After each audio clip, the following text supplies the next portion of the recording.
Okay, people, we are continuing our offseason outlooks, digging into the Eastern Conference here. We go from Philly to who they defeated in the first round of this year's playoffs, the Toronto Raptors, because that's how it works, 4-5 seed. Boom. Going to the North to look at these Toronto Raptors. Really relatively quiet offseason, but I think, made all the right decisions in terms of, re-signing Chris Boucher, who I think kind of surprised me a little bit because Nick Nurse really didn't have him in his rotation for the entirety of the season. But he's back, brought Thaddeus Young back, and then user mid-level exception on Otto Porter Jr., now champion Otto Porter Jr. All just kind of add depth to what they've got already with their core of Van Fleet, Gary Trent, OG Anunoby, Pascal, Scottie Barnes, Precious Achiuwa. Obviously Khem Birch is there, and I think part of what's going to push them to the next level is going to be, does Malachi Flynn see an uptick in minutes? Who is kind of that backup point guard for, Fred Van Fleet? As just kind of a facilitator, limit turnovers on the second unit, things like that. I mean, they do have a lot of ball handling in terms of, Gary Trent, OG, Scottie Barnes, Pascal. All those guys can kind of, facilitate and run an offense. You don't necessarily need to have a prototypical point guard, but I do think that could have been potentially addressed and still can be in free agent. There's a lot of just random point guards out there that can fill that role for you.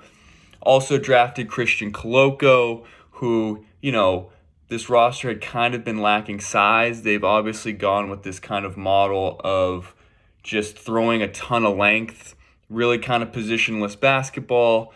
Outside of Van Fleet, it's mostly guys that are 6'6" to 6'9", really long wingspans, and, understandably giving a lot of teams trouble. But as we saw with the Sixers, when you have a big center in Joel Embiid, who you can't really, play off the floor defensively, then you're going to have problems because you can't match up with the size of Joel Embiid. Christian Koloko gives you that without totally sacrificing athleticism. I think we'll see how much he's in the rotation. Nick Nurse is kind of the type of guy to play, 7 or 8 guys. Sometimes his starters 40 minutes a game, so not sure if he'll be able to carve out a role his rookie year, but we'll see if maybe he's contributing down the stretch. And I think, when you look at this roster as a whole, don't sleep on the Toronto Raptors is all I'm saying. I mean, they're only 5 games back of the Miami Heat last year as a 5 seed. The East is going to be kind of, I think highly competitive at the top, again, with the Bucks, Philly, Boston, Miami. And I think Toronto now is on the cusp of, depending on, Scottie Barnes' development. If Pascal Siakam can, continue what he had going in the second half of last year, if Fred Van Fleet can shoot the ball at a high rate, distribute. Gary Trent, same thing in terms of shooting the basketball. And whether, OG Anunoby, there were some trade rumors early in the offseason, whether he's satisfied with his role. I mean, there is a lot of redundancy with him, Scottie Barnes, and Pascal. Whether that is, intentionally what they want long term, or maybe they want to upgrade either at the center position or the point guard position, then it's an option. Whether you can find, OG Anunoby is a, high value trade asset in terms of, he's only 24, can play both ends of the floor, can shoot the ball, relatively efficiently. So, usually a guy like that has that much value, probably someone you should just not trade at this point unless, there's really a huge rift between him and management and whatnot.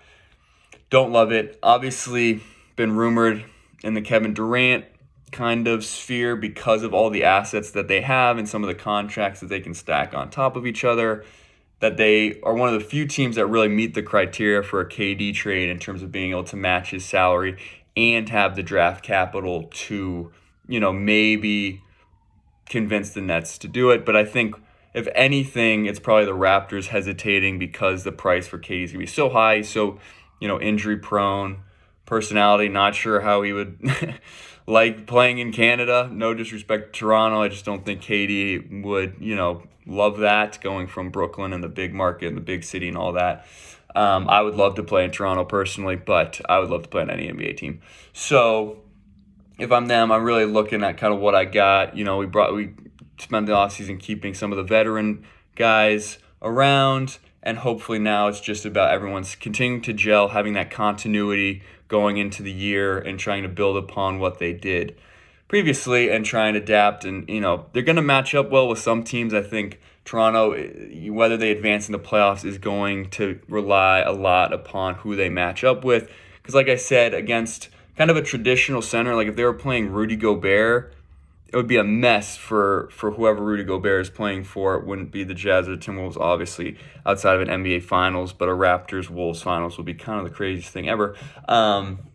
But, someone a more traditional kind of defense rebounding center is going to have a lot of trouble guarding either Siakam, Anunoby, or Barnes. So, that could work. Could totally see them confusing the hell out of some teams. But, once they hit an Embiid or a Giannis, it might get a little bit dicey. I mean, obviously it's really hard to guard either of those guys, but trying to at least, throw some size at them, kind of beat them up over the course of a series would be important. And maybe, they can throw Pascal, they can throw Scottie, they can throw OG at them and see what happens. But I found, it seems like the one-on-one matchups and having that defensive guy to kind of, shut someone down seems to be more effective than trying to mix it up a bunch. But, Nick Nurse, obviously at the helm, incredibly smart, well-respected coach, will probably figure out the best way to attack, some of these teams, especially now having come off the series with the 76ers. I think maybe taking the training wheels off Scottie Barnes even more so. We'll see. It's a lot of mouths to feed, which can be a really good thing. But I think, late in games, it'll be interesting to see, who's creating the last shot, who's taking the last shot. Is it Siakam? Is it Van Fleet? OG, Barnes? Is it a combination? Do they just win as a team, whoever gets the open look? It's kind of a blessing and a curse having this many really solid players, but without, a certain kind of hierarchy in terms of who's the star, who's kind of the second fiddle, third, and whatnot. But I think Toronto, again, I wouldn't sleep on them. They're another team that's going to look to prove themselves in the regular season. Come playoff time, we'll have to see how it works out. But I'm excited to look at this Toronto squad coming into the 2022 season. Let me know what you think. Where do you project them in the standings? Love to hear it. But that's it from me for now. So take care of yourselves, take it easy, and I'll see you next time.